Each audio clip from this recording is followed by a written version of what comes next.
So good morning, everyone, or maybe good afternoon. My name is Jean-Guillaume Letari. I'm a member of EMEUNET on the Visibility and Global Affairs Subcommittee. On behalf of EMEUNET and APLAR, we are very pleased to organize this first joint webinar about a very topical issue: social media and rheumatologists, engaging patients and professionals. As you can see, we have two excellent speakers for this talk. They have a great experience about social media, and we have also a very fantastic moderator for this talk.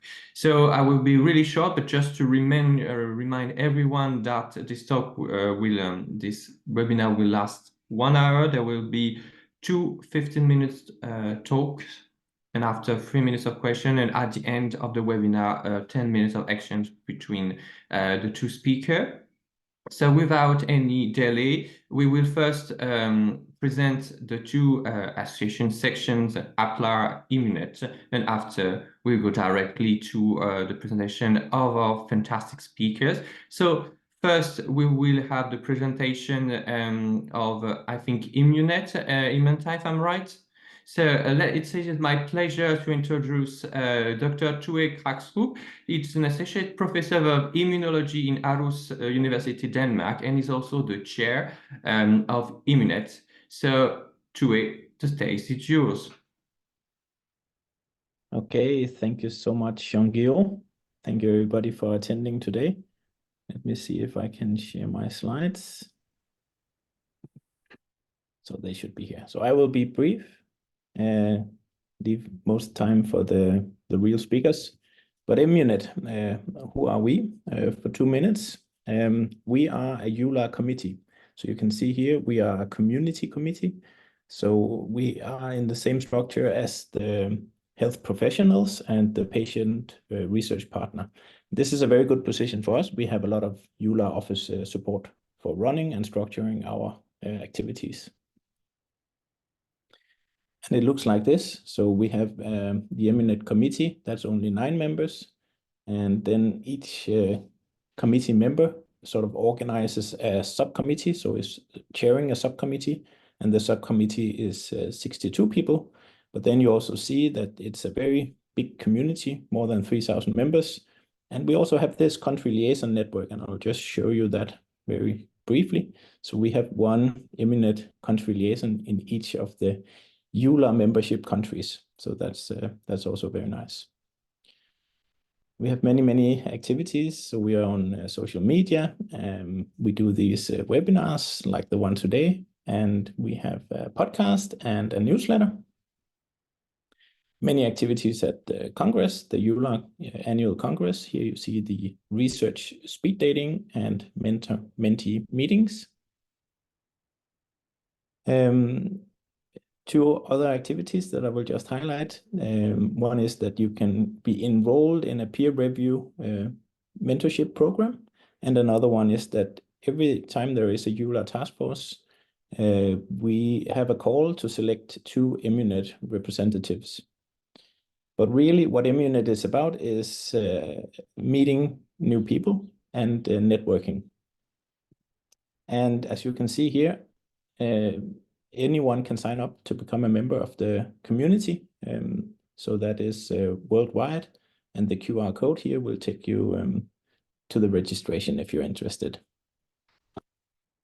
Okay, thank you, Jean-Guillaume. Jean-Guillaume, will you please also introduce Himanta? Thank you. Yes, sure. I was just waiting that you finish your talk to introduce Dr. Himanta Atukore. There's a rheumatologist, sorry, I think in Sri Lanka, if I'm right, sorry. Yes, yes. I'm from Sri Lanka. Great. Yeah, I remember well, but I want to say. And he's the representative of APLAR, and we are very pleased to organize this webinar with APLAR. We have a great experience also of social media and organizing, and it's a huge user sections and dealing with lots of young rheumatologists. So Himanta, the stage is now yours. Thanks, Junki. So I'll share my screen as well. So I'm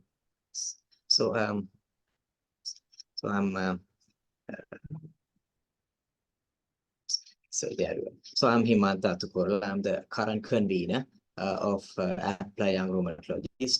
So I'll do a very brief intro on what or who APLAR Young Rheumatologists are. So we call APLAR Young Rheumatologists AYRs as well. So any rheumatologist aged 45 years or younger in the Asia Pacific region can join as an AYR. So this APLAR Young Rheumatologists group was first conceptualized back in 2016. And our first working group meeting was held in 2017. Initially, we had 9 members in our AYR board. Now, currently, we have 12 board members. Here are our board members representing various regions within the Asia Pacific. So the APLAR Young Rheumatologists Board is responsible for spearheading various initiatives aimed at the advancement of AYR's interests. So these include things such as research networking, membership recruitment, being in charge of AYR ambassadors, educational affairs, social activities, external affairs, and also networking. So speaking about AYR ambassadors, we have over 36 ambassadors from various APLAR member national organizations from all parts of Asia Pacific. So then we now the AYRs are working in culturally diverse communities where beliefs about arthritis vary. Where access to healthcare and socioeconomic factors pose significant challenges, and traditional medicine is also integrated into rheumatology management. And there are geographical obstacles, and different medical nomenclature is also utilized. we consider these things as both challenging and as a privilege. So our mission is to empower rheumatologists across borders, uniting diversity and sharing knowledge and building bonds. Now, despite facing varied and challenging circumstances, our mission is to foster inclusivity among our members and ensure dissemination of expertise across nations to forging genuine friendships. Now, we want to cultivate an environment where collaboration thrives and knowledge flows freely. So our vision is not merely to treat rheumatological conditions, but to empower each other, creating a network of support that spans several continents. So our organization has gradually grown, with the membership drive being initiated back in 2018. So that ends my brief presentation. So I'm proud, I'm privileged to introduce our moderators for today's webinar. So I will introduce so Latika and Olivia are our moderators. So sorry, Lisa and Olivia, sorry. So Lisa and Olivia, the stage is all yours.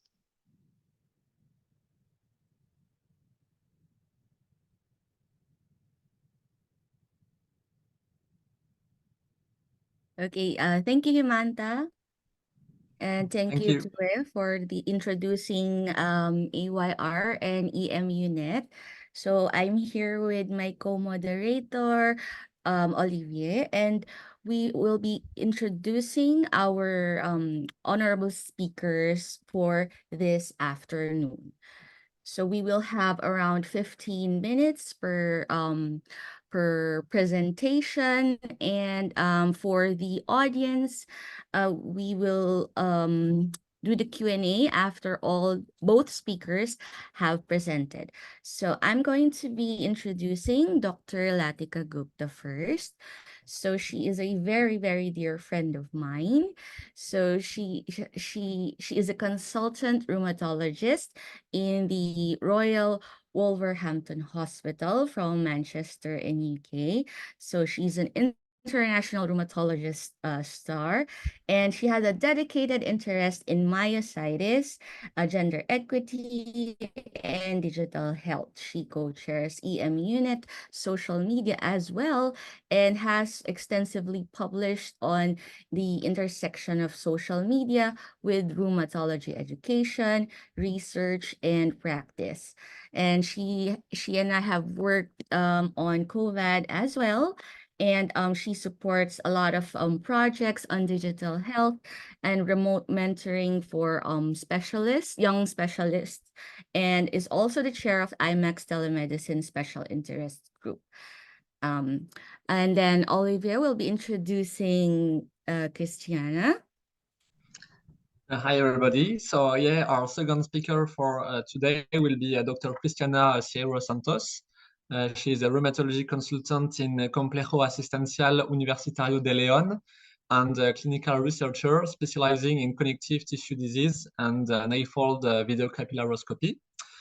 She's a member of the EMEUNET Country Liaison Subcommittee, and with her great experience, she will give us a talk with great advice on creating social media profile with do's and don'ts. Okay, so Latika, you can start your presentation now.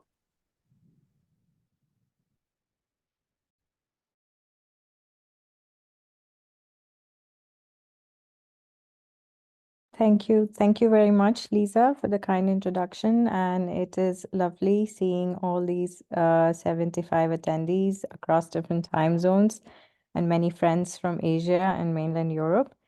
It's truly an honor to speak about empowering patients through social media and at the inaugural AYR EMEUNET collaborative. So my disclosures, I currently, as Lisa outlined, I'm part of APLAR Young Rheumatology Board and EMEUNET social media co-chair, and also the social media editor for rheumatology and JCR. But my views and vision today are in support of better communication within the global rheumatology community. They may not represent organizational views unless specified. And also a fun fact I'd like to share with you, as we all say, some things in life we choose and some things choose us. And my journey with social media has been rather serendipitous. As I always say, I'm not a very social media person, but there's a lot of social media in my life, and it all happened by chance, as we'll see in a minute.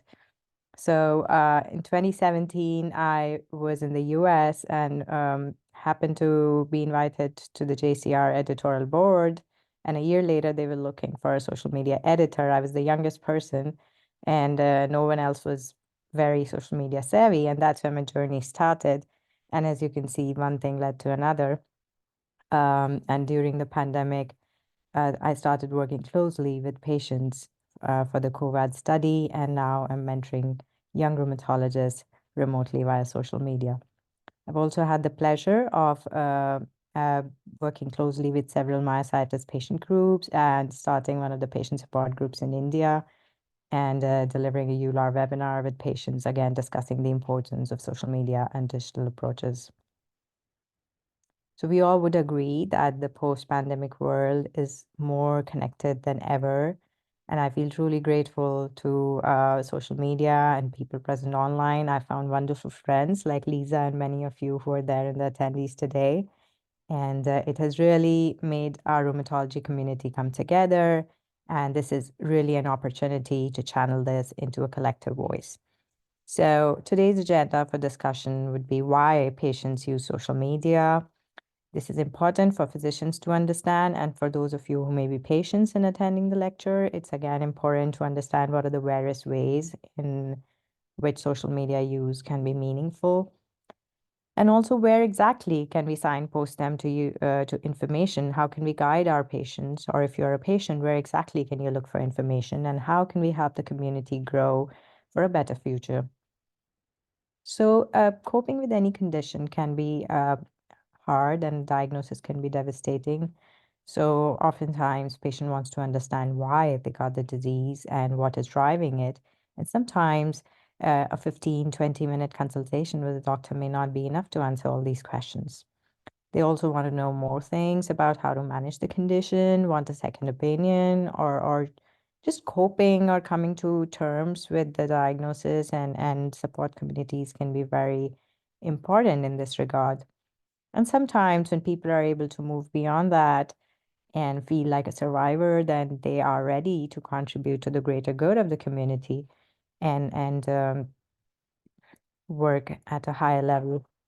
So last year, myself and Elena Nikifuru had written this article where we drew parallels from Maslow's pyramid in the context of the diagnosis of a chronic condition. So the very first is physiological needs, as Maslow had identified, and which for a patient can be access to information for self-management or monitoring, self-efficacy, how models to ensure compliance, and then safety, like cardiovascular risk, bone health, the little extra things that change when you have a chronic condition because it may impact your care. And then finding that sense of belonging and where can you access mental health resources and stuff like that. And then comes esteem, and this is usually, sometimes it can be early on in the illness or when the disease is inactive. People want to give back to the community, and this can come in the form of support initiatives, and then there's creativity, which can come in the form of research. And we'll see today how different patients have contributed meaningfully to this experience. So some of you, my Japanese colleagues, might have seen this slide 2 weeks ago. And I always like to say how learning may include varied experiences, active learning, passive learning from the environment. So social media is a passive environment where we can absorb massive amounts of information, especially because it has become more of a hobby for many people, endless scrolling in the evenings in our spare time. So it has penetrated very deeply into our lives. And as it is the time to reflect and observe, and with the right environment, we can really make a difference. So just to put things in context, social media is social news, microblogging, forum sites. So it's really wider than we can sometimes imagine, even social networking. So there's a lot that comes under social media. And 75% of the world population above the age of 13 are using social media. And you can see the numbers are in millions, but the social media landscape can be very varied in different areas. This is just an example, but around the world, even Eastern Europe, for example, uses different platforms. In Western Europe sometimes, in Asia, Japan, and other countries, in China, maybe more different. So, and misinformation is also quite widespread. So this was a study we conducted in 2020 to look at where people were looking for information during COVID, because it was a crisis and people were actively scrambling for information. So many people resorted to television or digital libraries or publishers' repositories. So this was more academics. But many people also went to social media channels and television. And as you can see, misinformation was more widely prevalent on TV or on social media. So the differences in social media used together with, the gender, race, ethnicity, education, income characteristics, and where we are resorting to information can make a huge difference to what we understand and how we perceive things. This was another infographic from 1,000 US consumers where they looked for information on Google, which again, as you know, can pull out information from various sources. Some of them may not be validated or reliable. And again, good proportion from social media platforms. So what do we want to use this for? Mostly for communication, but is our communication effective? And how do we make it effective? Because when a message is delivered, then understanding can be based on various factors. And we tend to publish in journals, but modern health journalism is rapidly evolving. Now we have open access, international readability. Most of the journals are moving to online only access, and these are more open to and available to our patients. They are also open to public review and criticism. We have more patient support communities come up that are entering the realm of research and medical writing. And there's a lot of social media interaction where questions can be asked and answered. So technology has made us more connected, and this may be really an opportunity to involve our patients as equal partners. This can also be more time efficient, and involving the patients can maybe easier as well when we signpost them to the relevant sources of information. This can also enhance our capacity to deliver service and also outreach and telecare. Another important aspect I'd like to cover is ancillary care like nutrition, physiotherapy, and mindfulness. So these are things often we fail to cover during a routine consultation, especially for complex connective tissue diseases. Sometimes there's not enough time. Again, signposting them to relevant pieces of information. Like this is an example of a patient advocate. She's an occupational therapist, as you see, based out of the United States, runs an amazing channel where she has rheumatoid arthritis. She talks about her journey, and Arthritis Live has so many resources, including busting myths about arthritis. So these are the kind of patient advocates we need to be aware of and for patients to connect with.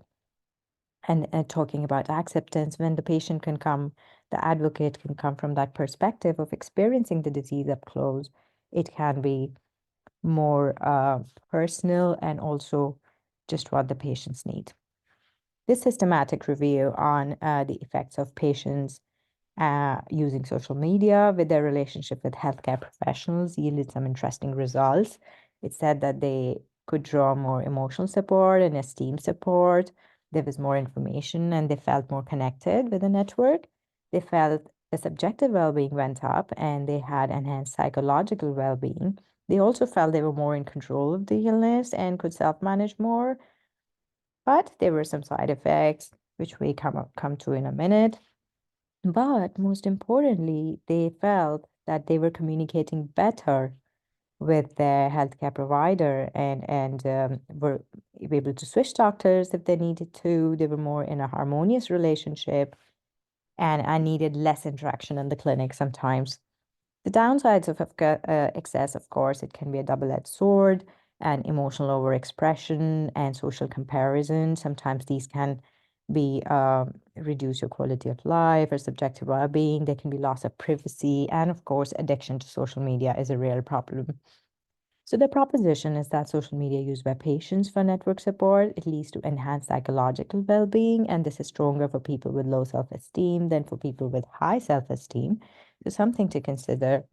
Reading other people's stories about a negative experience leads to diminished subjective well-being, but this effect is weaker for patients who blog about their experiences than those who do not.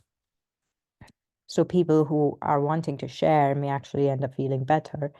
And as a result of patient empowerment, the power balance with the healthcare professionals gets equalized, which is a very important aspect of healthcare, and this increased quality of clinical decision making.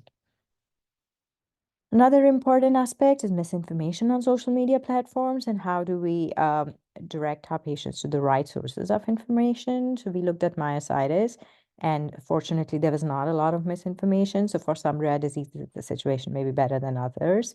And it's important that people look at the quality of information in their areas of interest. So we are able to identify the most credible sources of information and signpost our patients to those. And then there are so many different resources. For example, in England, Versus Arthritis publishes patient information material, which we use day in and out in the clinic. We always give our patients these booklets, and then they make an informed decision, and the nurses call them back later. Many patients have questions about nutrition, and this is something I was a part non-believer of, but turning more to belief. There's an amazing resource, Nutrition Facts, which is all free. And again, something that we can signpost our patients to. Natua talked about the social media and the committees in EMEUNET. Social media is one such. We create posts, have newsletters, websites, and emails. So all of these, again, some of these feature patients or have information material, which is credible and reliable. Infographics, so the power of it should not be underestimated.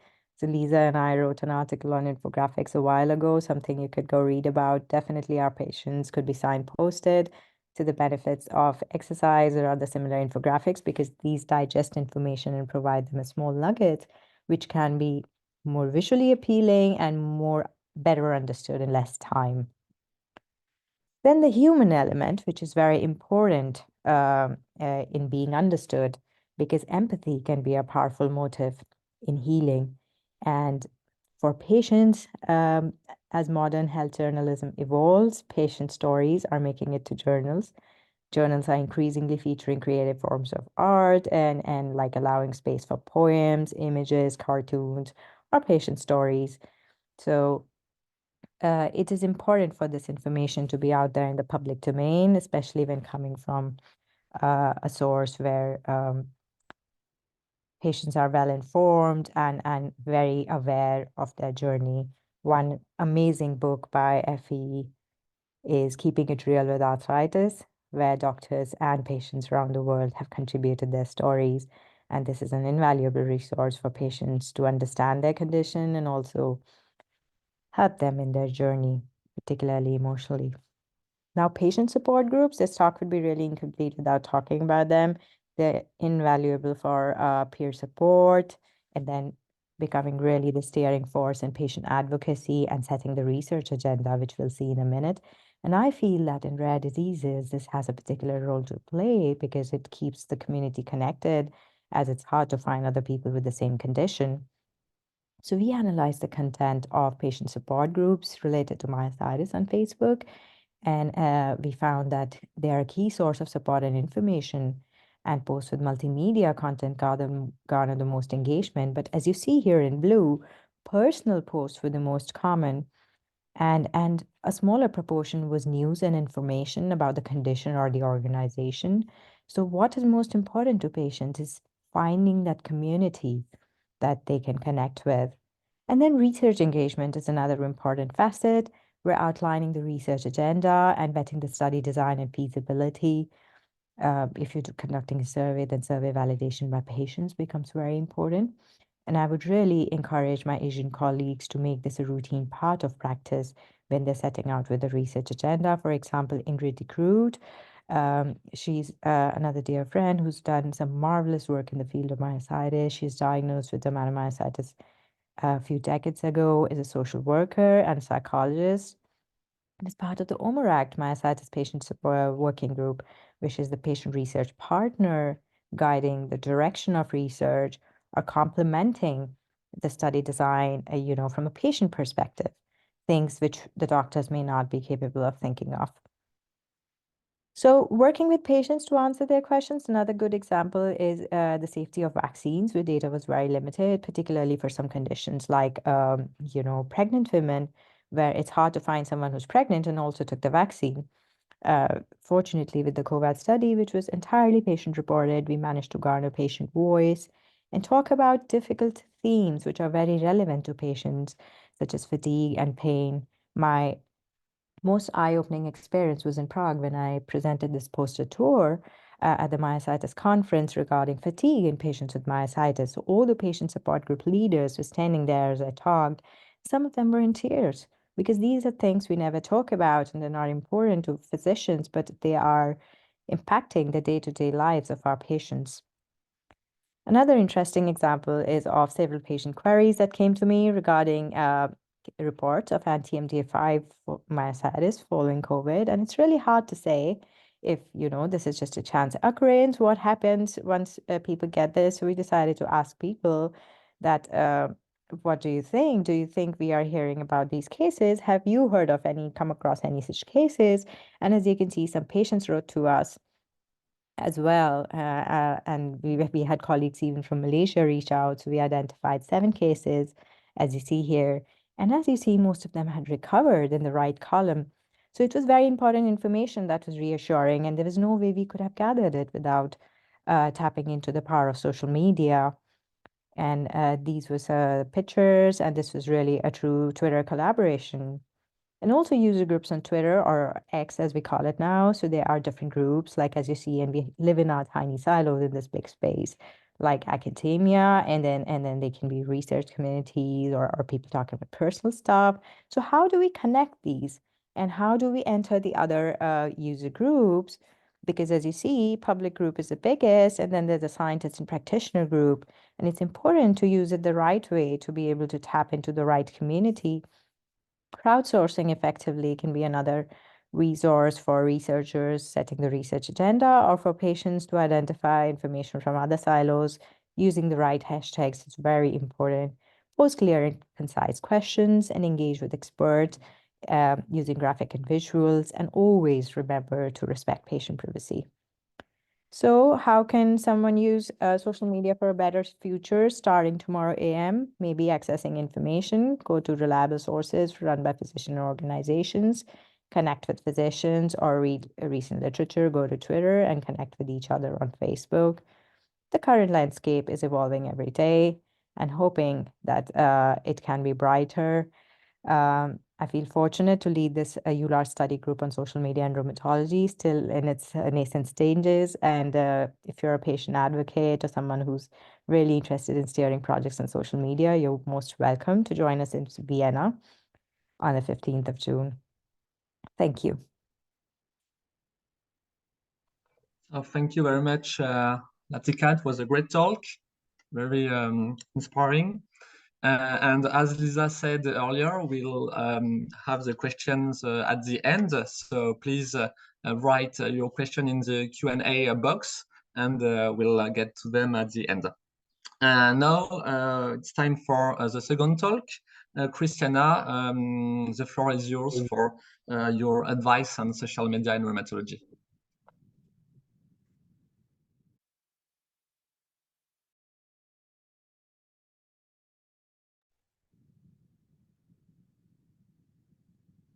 Sorry, I'm just trying to share my screen. Let me see. I think we have to.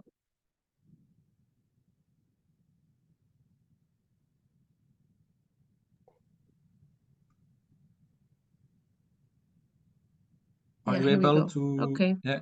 Yes, I am. I am. Perfect. Can you see my screen? Okay. Yeah. Let perfect.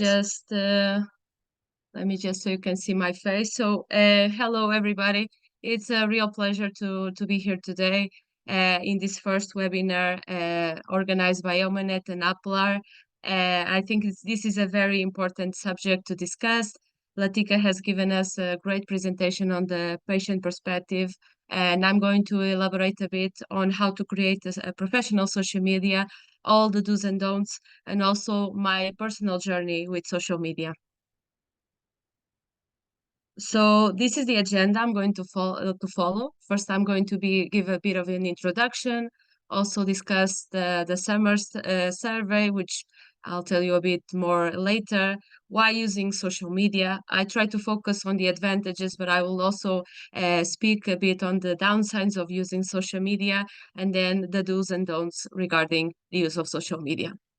So for those who know me or do not know me, I'm Cristina Sierra Santos. I'm a rheumatology consultant from Spain, and I've been using Twitter and LinkedIn mostly for professional reasons for a while now. These are the two main social media networks that I use for my professional life. And I also am lucky enough to be managing other Twitter accounts.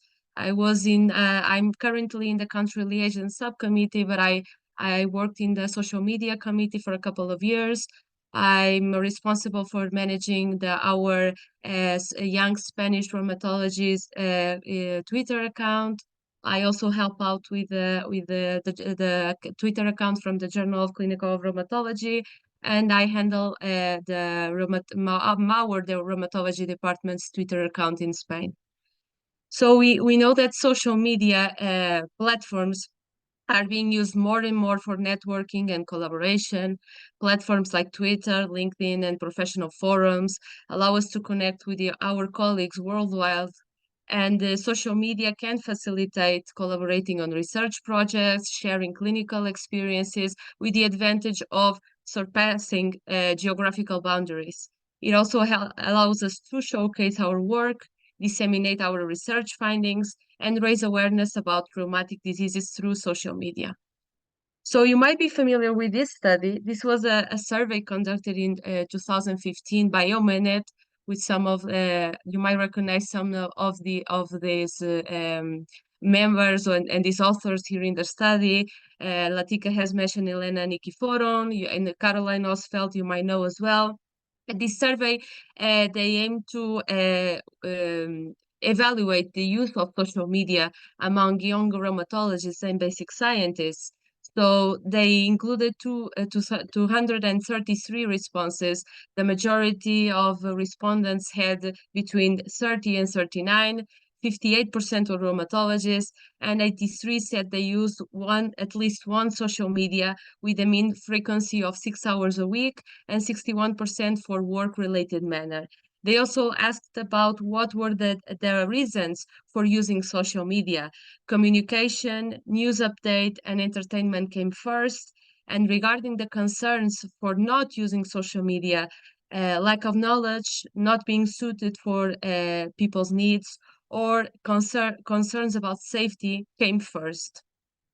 You might also seen this on social media. Latika has also invited you to participate in the EULAR study group in social media meeting at EULAR. So this is a survey that is being conducted at the moment, and it aims to explore the current landscape of social media, hopefully to understand a bit of the promises and pitfalls, and reduce disparity in educational opportunities online. And I would like to invite you all to answer the survey, which is available on Twitter, and the QR code is working. So why social media? Of course, for me, it's all about a question of balancing and education. There are several upsides for using social media. The ability to educate yourself online, disseminate your research, networking opportunities, professional development, and also a way to express yourself and enhance creativity. But of course, several downsides associated as well. A lot of privacy risks, it is time consuming, cyberbullying, misinformation, and there's a lot of overload of information as well. So regarding the advantages, which I think that it's you should try to educate yourself and learn how to use social media better so it could help in your life instead of being a disadvantage. One of the advantages for social media is, of course, the ability to educate yourself online. There are several rheumatology communities growing on Facebook, Instagram, Google, on Twitter. EMEUNET has a really big following on Twitter. Also, Twitter is being used by journals, societies, and clinicians. And a lot of rheumatology conferences have been streamed on Twitter, and you can find even the key highlights which are shared using hashtags. Latika has also talked about the success of the COVAT study, which, as we know, since the COVID-19 pandemic, online education has been accelerated, and it's very important to democratize the medical education and for it to be accessible to all countries, including developing countries. Also, the use of several social media tools, including visual abstracts, tutorials, can help you learn and also connect to institutions and participate in activities. But I think one of the most advantages is the possibility to recruit and to do research. With social media, we can disseminate a lot of information about research opportunities, enhance the visibility of these research projects, attract people that could be interested in participating, and ultimately foster collaboration. So the first example is a survey conducted by organized by Dr. Laura Andrioli on the use of anti-rheumatic drugs in pregnancy. The second example is a survey on the use of steroids in lupus patients, and the third one is a survey that is being conducted on health and gender equity for health professionals. So what are the do's and don'ts for social media? Remember, this is all subjective, but these are some of my do's and some of my don'ts that I use in my professional life for using better social media. So the first step would be creating a strong profile. You need to optimize your bio, your profile picture, your background. It's important to use an informative bio that highlights your expertise, your professional affiliations, your areas of interest. Selecting a professional photo, which in my opinion should convey approachability but also credibility. Using keywords and hashtags could also help people associate with your brand. And ultimately, your bio must convince your users to follow you. The second one would be knowing what platform works for you. Now, for me, I use mostly Twitter and LinkedIn, but I guess that other social media platforms do have a lot to offer you as well if you are interested in doing so. So Facebook, you could use it for sharing updates about research projects. Also, there are a lot of groups or communities on Facebook. Facebook Live is always also useful for broadcasting educational sessions, interviews, or discussions, and hosting Q&As, which is always good. YouTube, of course, we know it's more useful for video use, uploading educational videos, lectures, presentations, creating a joint video contact interview, playing informative videos for students, residents, or healthcare professionals who are interested in rheumatology. Twitter, of course, for me, I think it's one of the most useful. It allows you to connect to people. You can be sitting at a conference and sharing updates on the conference, sharing research findings, conference highlights, engage with discussions, and also follow influential people or influential rheumatologists who can help you stay informed about the latest developments in your field. Instagram, I do feel there's a lot of use to it. I still haven't learned how to incorporate it into my professional life. I feel that for certain specialties, including dermatology, there is some appeal to it. However, in rheumatology, you can also use it for infographics, short videos. Instagram Reels can also help you provide a behind the scenes glimpse when you're at a medical conference, workshops, clinical settings. And even if it's just reposting photos or testimonials from patients, advocates, or fellow professionals. So the third do for me would be to determine your social media goals. What do you want to do, or what do you want to achieve through your presence on social media? Do you want to be a creator of content for patients? Do you want to connect with other physicians? Do you want to promote your research? Do you want to advocate for a cause or to access medical information and research? Become increasingly more comfortable with being visible online and ensure that your social media goals are aligned with your professional brand, but most of all with your values and career aspirations. The fourth one was to create valuable content, sharing insights, publications, and professional achievements. Regularly share insights, and the key word here is regularly. Sharing insights, updates, recent publications, showcasing your professional achievements could be done, but it's also very important to be a supporter for others, help them share their research, help them achieve their goals, provide valuable content that educates, informs, or inspires your audience, and is always important to add an extra ingredient.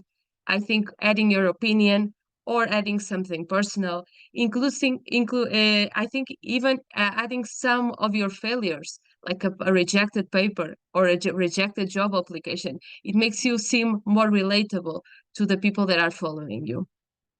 Then, after creating valuable content, you can use tools to engage with your audience. The use of threads is always a good one, which are a series of connected tweets on a specific topic or theme, posted sequentially. It allows the presentation of complex ideas, but in more of a cohesive way.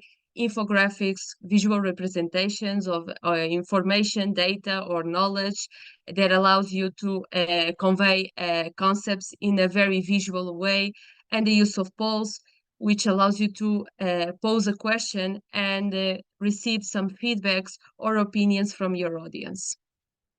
Learn how to write a good post or a good tweet on social media. So incorporating or creating visually attractive posts is always good. Incorporating videos, GIFs, clips, tagging your audience to boost engagement. It could increase the chances of replies and retweets. Or using a call of action. It also encourages engagement by the people that are seeing your post.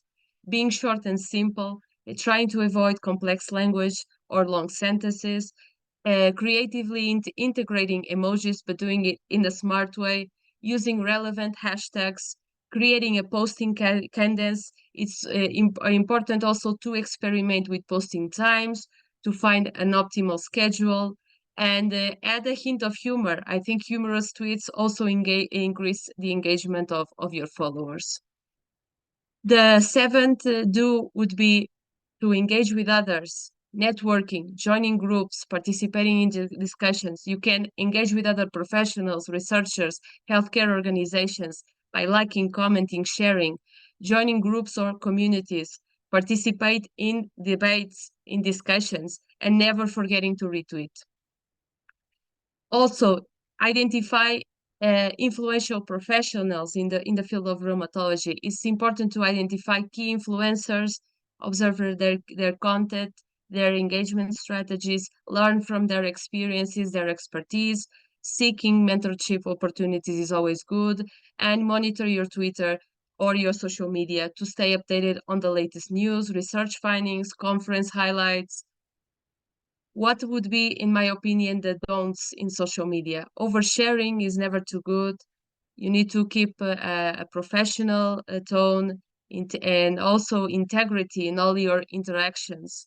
And never forget to adhere to patient confidentiality and privacy guidelines when you're discussing clinical cases or sharing patient-related information. Of course, this is a very obvious one, but not posting something that might be offensive or controversial. I guess it's safe to say that if you wouldn't do something in your real life, you probably shouldn't do it on Twitter either. Ignoring privacy settings and security measures. It's always good to safeguard your personal and professional information by adjusting privacy settings, monitor your social media to detect any negative feedback, misinformations, and respond professionally to criticism and concerns that might be raised by followers, showing always accountability and transparency in your actions. Twitter etiquette. It's very important to give credit to others for their ideas. You can use a hashtag for that. Be careful about subtweeting, which is talking about someone or their work without mentioning them specifically in your tweet. Silly owning, which is repeatedly tweeting at someone who is not interested, is another behavior to avoid. Do not respond impulsively if someone is critical, and know the difference between blocking and muting someone. And here on the right, I leave you some QR codes of social media guidelines that I found while doing this presentation, and I think they are very useful. Preserving patient confidentiality. Never post identifiable data that could violate patient privacy policies. Never post anything without their consent. And exercise caution when you are interacting with patients is always good. Make sure that the communication maintains professionalism. And if the patient seeks some medical advice, I think it's best to provide them general information or direct them to appropriate healthcare channels for personalized assistance. These for me are some of the examples of successful professional social media accounts, which I leave for you in case you want to check them out later. And my takeaway messages would be that navigating professional social media can be highly beneficial when approached thoughtfully and strategically. Embrace your social media as an additional communication, education, and networking tool. Harness the power of social media to facilitate meaningful interactions, share insights, and disseminate valuable information to a broader audience. Think of social media as your ears and your eyes in the real world, but be careful of the responsible use of social media, which can have a negative impact on your mental health. Keep it human. Authenticity, honesty, and dignity is the key, and keep on tweeting. And this here you have my email and my Twitter and LinkedIn accounts. I'll be happy to answer any questions you might have. And here is also the QR code for the survey that I told you about on social media. Thank you very much. All right. Thank you, Christiana. And we will now be entertaining your Q&A. We'll just wait for Latika to turn on her video. Please put your questions on the Q&A box so that we can address them. Olivier, do you want to go ahead and start for the first question? I think Latika already answered it, but it would be good for us to have the discussion here. Yeah, so the first question was from Murid Mian. In the case where misinformation is prevalent on websites or social media, what are our obligations as medical professionals regarding this? How easy it is to take down such information from websites or social media? Yeah, so I think that it totally depends on where it's coming from and how much of misinformation it is, and to put things in context, how much of damage it would cause. And fortunately, there's a report button, which can be very easy to click.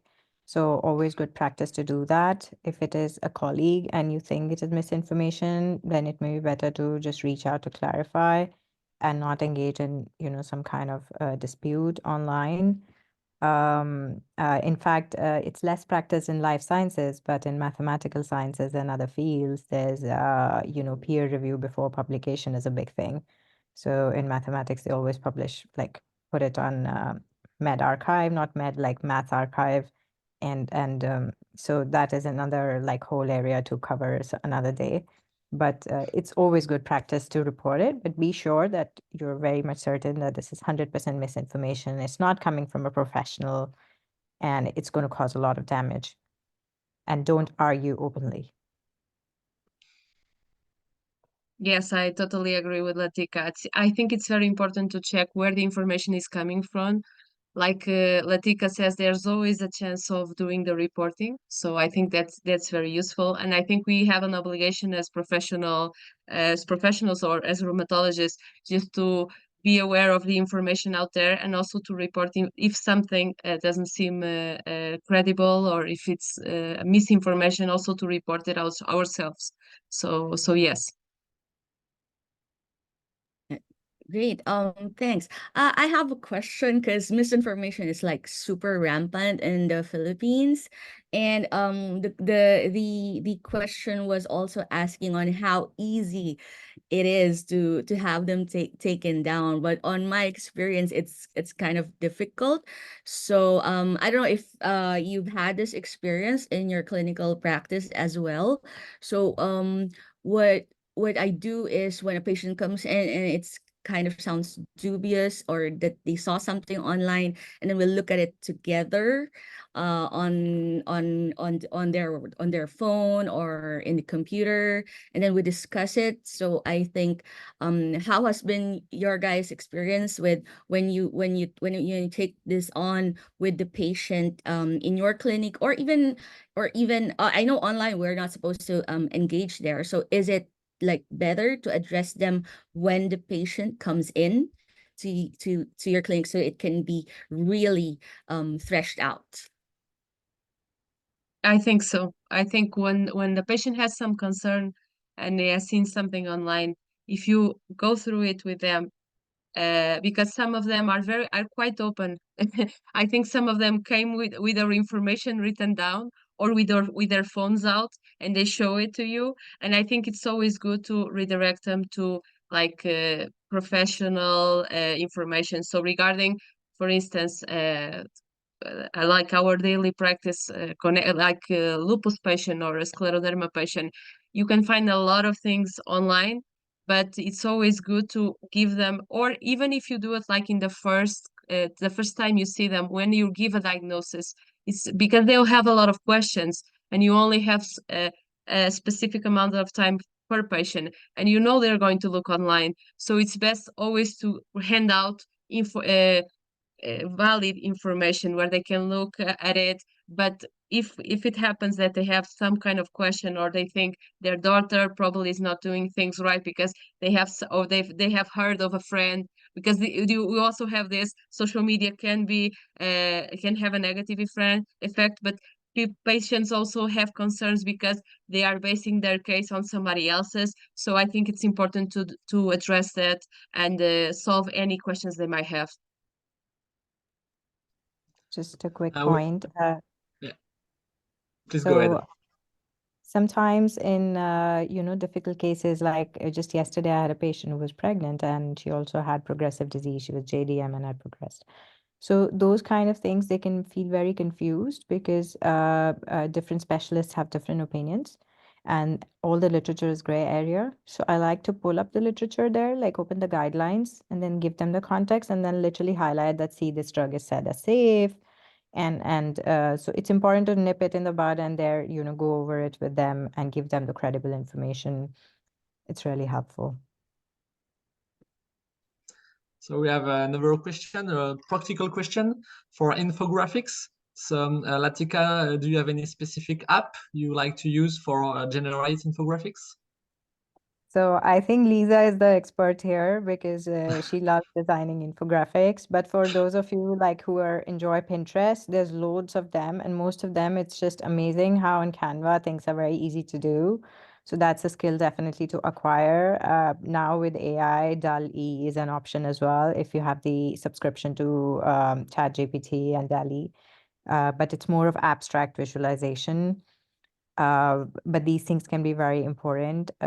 Another thing actually that I would like to cover very quickly is the importance of, it's from Christiana's talk about professional profile. When you apply for grants, your social media profile can be be of great value. And I'm going to quickly show you this researcher profile that I put together on a Manchester webpage. And sometimes these institutional websites, they're going to allow you can put in a whole lot of information and it will be more organized. And then the fingerprint of what you're mainly working on And then it will even show your collaborations in the last 5 years, like how much is your global outreach, and in terms of your research output, what grant funders are interested in. So these are, so one metric, very important metric, is of course citations, but they're slow to come on. And they take a while. For young researchers, all the metrics are very important. And again, Lisa can also talk about it. We wrote an article about it a few years ago. But if you see of all my publications, one of this one is very recent. I think it's only 2 months. It's accepted in 2024. And as you can see, it's all metrics are much higher. And you can get a personal altmetric. So on altmetrics.com, you can get a personal one. So as you can see here, it was shared in news outlets, and it was about misinformation and what the technical solutions can be. And it was shared not only on X, but there were readers on Mendeley as well. So sometimes you can get snippets of these and add them to your funding application if it allows, or this is an entire talk maybe for another day, altmetrics and grant writing, but something to consider. That was an awesome page, I would have to say. There's a question here from Dr. Evangelatos that I believe physicians use more Twitter but patients use more Instagram and Facebook. I do see more of our patients using Facebook, but I think also a big difference, I don't know in how's the status in Europe, because in Asia we have an incredibly diverse social media platform. So for example, one of the resources that Latika mentioned from Statista is that the usage of social media, but in Asia Pacific, South Korea has a 90+% use of social media, and yet I don't know anyone from Twitter who's from South Korea except one society page.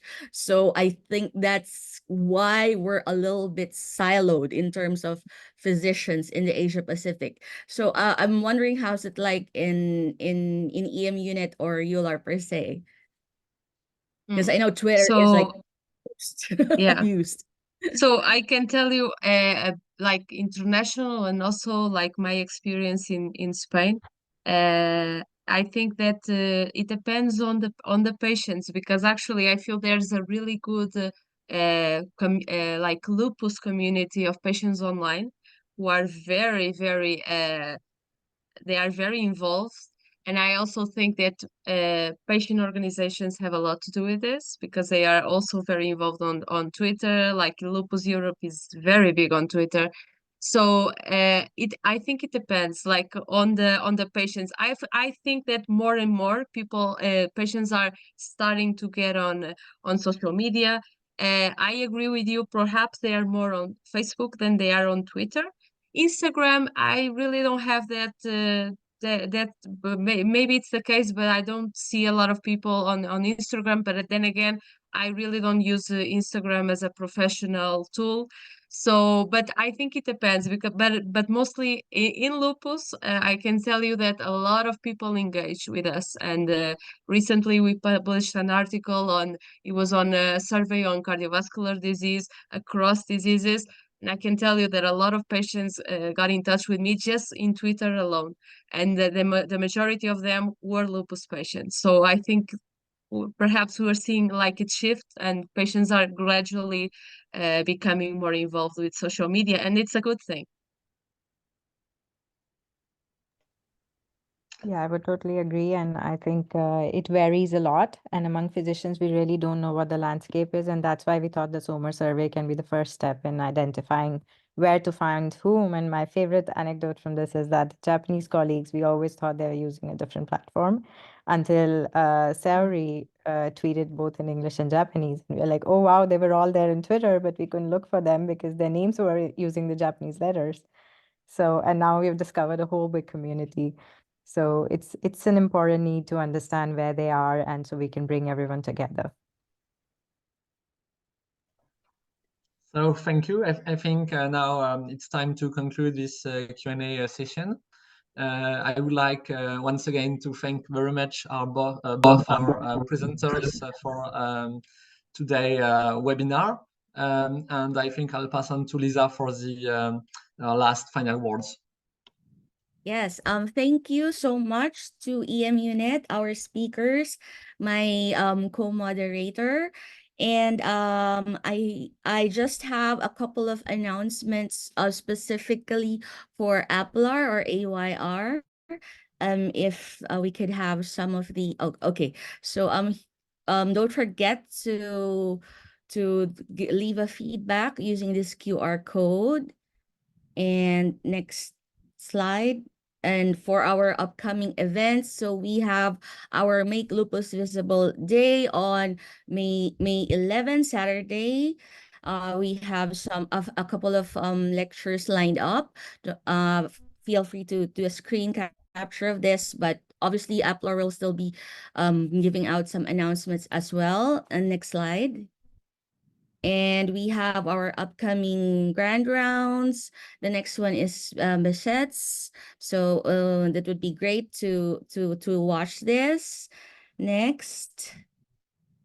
And obviously, our next APLAR Congress will be on August, and it will be hosted by the Singaporean Society of Rheumatology.